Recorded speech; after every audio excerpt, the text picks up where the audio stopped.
Bem-vindo, alunos, para mais uma aula de português. Então, na aula de hoje, a professora trouxe para vocês, eu vou abordar para vocês o tema que nós vamos falar mais um pouquinho, que é as verbetes de dicionário, a ordem alfabética, a polissemia e a literatura. Hoje nós vamos viajar. Nós vamos viajar com os viajantes e o sonhador.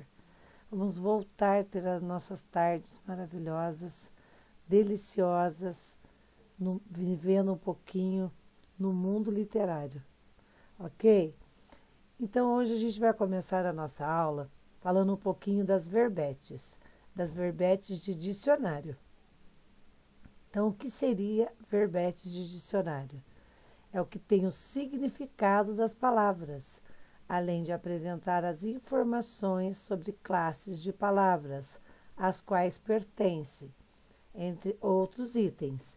Na aula passada, a professora mostrou para vocês, nós fizemos uma revisão que falava ali, que tinha umas siglas do dicionário, lá nos verbetes, tem as siglas, o S, que é da classe gramatical dos substantivos, aí tinha o ADG, que era do J, que era dos adjetivos, também trazia o V do verbo. Então, isso é um pouquinho das classes gramaticais. E ali, quando era o feminino, masculino, né, que entra ali na questão do gênero.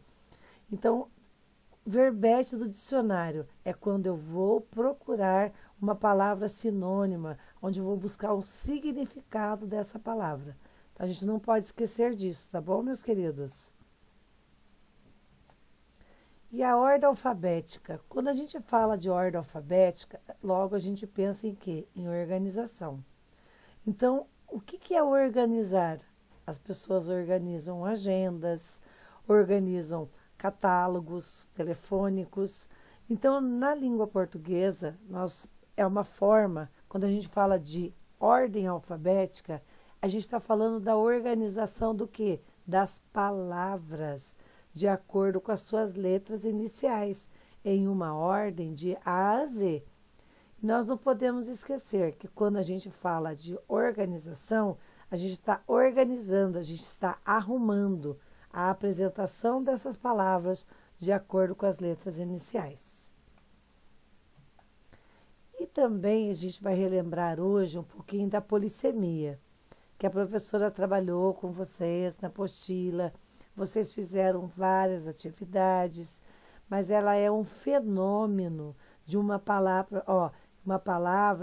que pode variar em significado, recebendo diferentes sentidos, de acordo com o seu contexto. O que é contexto? Com a situação de uso.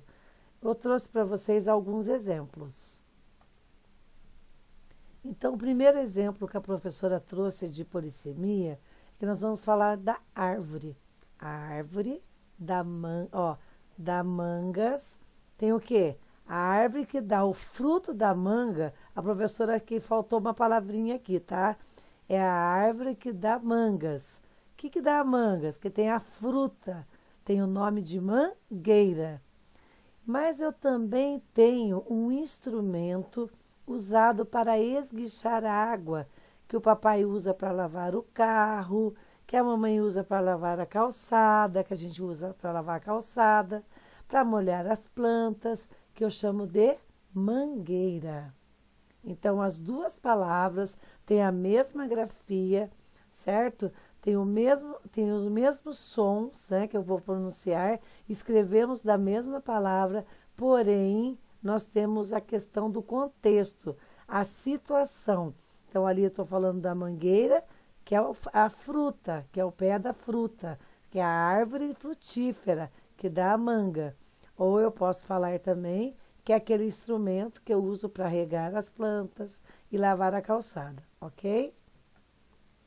E ainda eu trouxe mais um exemplo falando da pena, certo? Então, a cobertura do corpo das aves é feita com penas. O cachorrinho abandonado na rua desperta pena em quem vê. Então, a palavra pena, na verdade, ali em cima, está usando penas, que está no plural, né? Mas aí, da mesma assim, é pena. Eu posso falar assim que a galinha ou a ave tem pena, ok?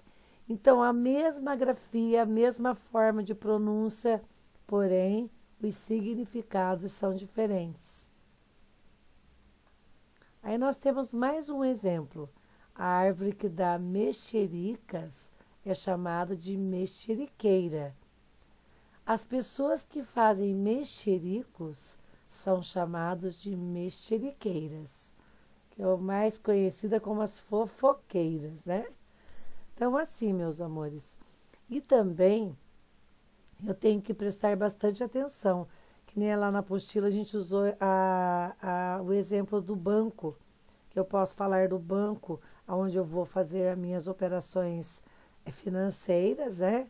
Fazer pagamentos de boletos, fazer saques de dinheiro, fazer depósitos, né? Transações bancárias, ou eu posso estar falando do banco também, que é do assento, que é onde a gente se senta. E agora a gente vai começar no mundo da maravilha, que é da literatura. Então, a professora aqui na videoaula, eu vou fazer só uma breve leitura com vocês, de um breve resumo da história que nós estamos falando, que nós vamos abordar, que é os viajantes e o sonhador, que nós já tínhamos iniciado o projeto em sala de aula. Então, assim, a professora só vai fazer uma fala, porque esse trabalho de leitura, essa viagem, eu quero fazer junto com vocês. Então, a obra, ela narra a história de um jovem guerreiro, Mafu, que em um dia sai em busca de aventuras.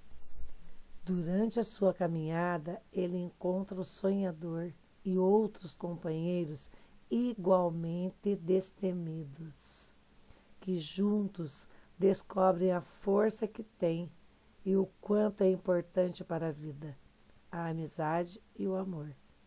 Então, olha, é realmente uma história fantástica. Só que essa viagem eu quero fazer junto com vocês, ok? Dúvidas? Então, essas dúvidas nós vamos sanar onde? No Zoom, que é na nossa aula de quinta-feira, ok, pessoal? Então, eu já estou ansiosa para chegar esse dia maravilhoso para que nós possamos estudar e esclarecer várias dúvidas. E lá na apostila, pessoal, a professora passou um pouco a mais de atividades. Então, assim, vocês vão fazer atividade de literatura primeiro e vocês terão uma semana para fazer a atividade da apostila. Então, sem pressa, fiquem tranquilos, tá? Então, eu desejo para vocês uma tarde maravilhosa. Então, eu coloquei aqui, teremos uma tarde maravilhosa. Eu não tenho a menor dúvida. Então, eu espero vocês, certo? Um grande abraço e até a próxima, ok?